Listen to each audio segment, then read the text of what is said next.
So this last one definitely calls back to one of the other ones I've read recently. I definitely prefer this one over that one, because that one feels like it's trying to be way more cutesy with what it's talking about, and it doesn't feel realistic even though it's not supposed to be realistic. I know it's not supposed to be realistic, but still that's something that I prefer to find in stuff that I read. So that's why I really prefer JK Haru as a sex worker in another world. Yep. This one. Right here. The other one that I am thinking about is Call Girl in Another World. And that one, I really hated that one. I mean, it's cute. It's very cutesy, etc., whatever.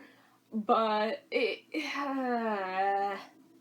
when you make something that's too cutesy, it kind of pisses me off. Because, again, nothing in life is that cute, nothing in life is that easy, and it really shouldn't be represented that way, even if it is fiction, but whatever. Alright, back at the book. Raw deal in another world. Haru Koyama was an ordinary student until her moron classmate got them both in a terrible accident. Now Haru has been transported to another world where only men are allowed to be adventurers. Determined to make the most of it, she takes a job at the Blue Cat Nocturne Brothel to make a living the only way she knows how. No cheat abilities, no powers, just her quick wits and naughty bits. Really, that's what we're going with.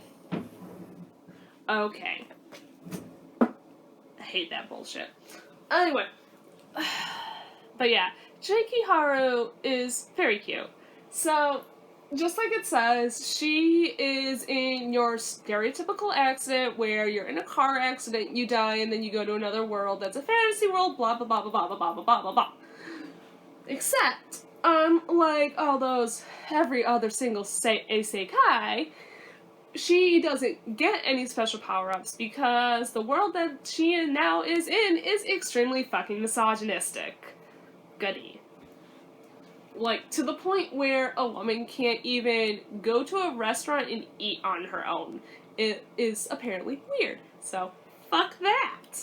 In this world, and I guess in regular Tokyo, she was already pretty much a call girl, and she was already more or less doing brothel type work just on the side while she was going to school.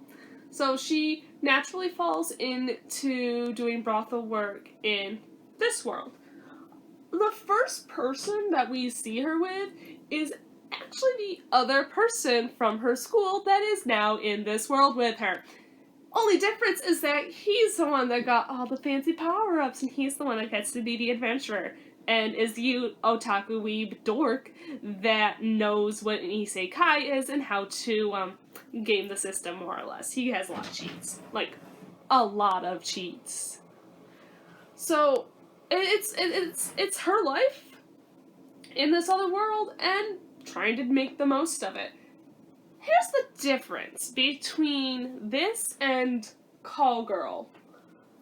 This one, we actually get what her legit inner thoughts and feelings are, and how she's dealing with being in another world that she doesn't actually understand. There is no magic way for them to get back, so it's just them trying to live in this world. And her main goal is to try to become one of the top 3 in the Blue Cat Nocturne, because that's where she works and that's what she wants to do. She likes what she does and she wants to be good at it. The thing is that we also get to see what bad clients are like. So we get good clients, easy clients, and then we also see what the bad clients are like.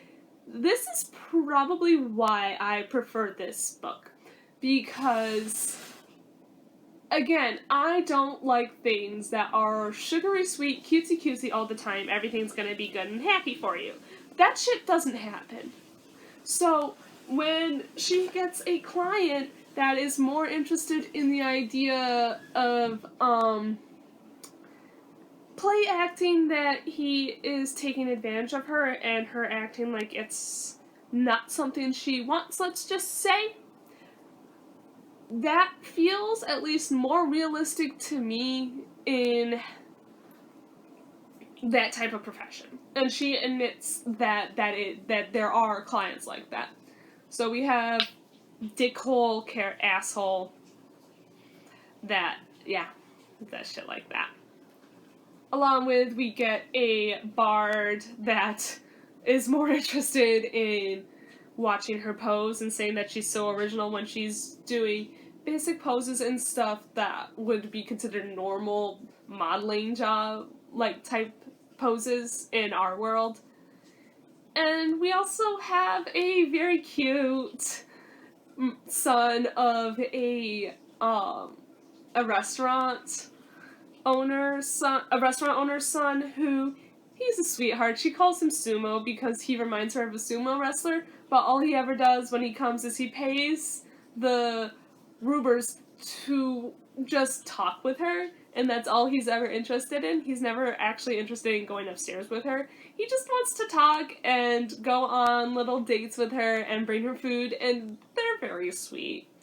I am getting the impression that Haru is going to be someone that actually makes a change in this world, and I'm kind of curious to see how that happens, especially because with how the story goes, we end up finding out that moron otaku classmate is now known as Crimson Endless Rain. He is literally being the ultimate fucking my dark past bullshit.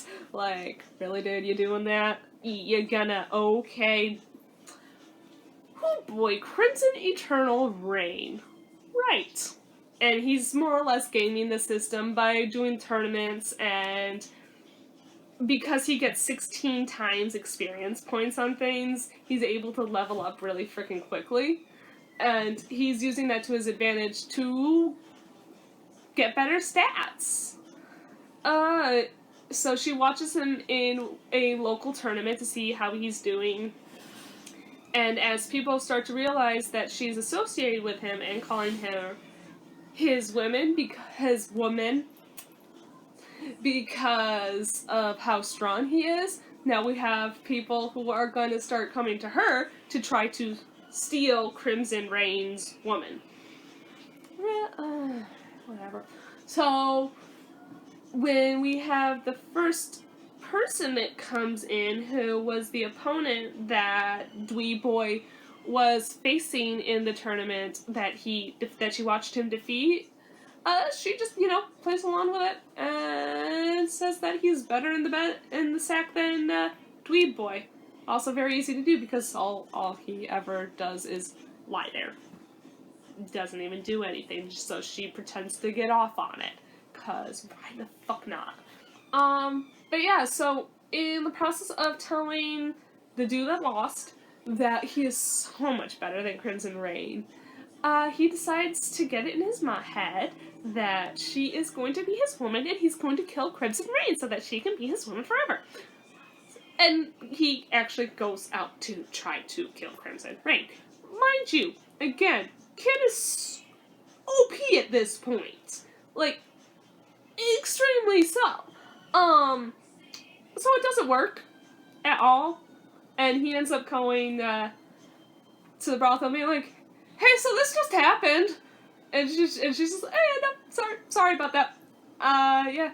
And she definitely, like, I can very easily say them getting, like, a very cutesy, popular girl, dweeby boy relationship going on, which I'm kind of here for.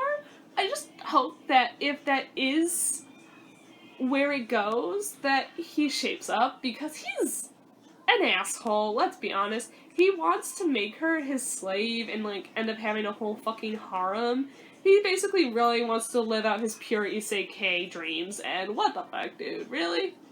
I mean, I get it, you're in an isekai, but you don't gotta live out your harem version dreams in this world. It's not necessary. Just saying. But I really like JK Haru as a sex worker in another world.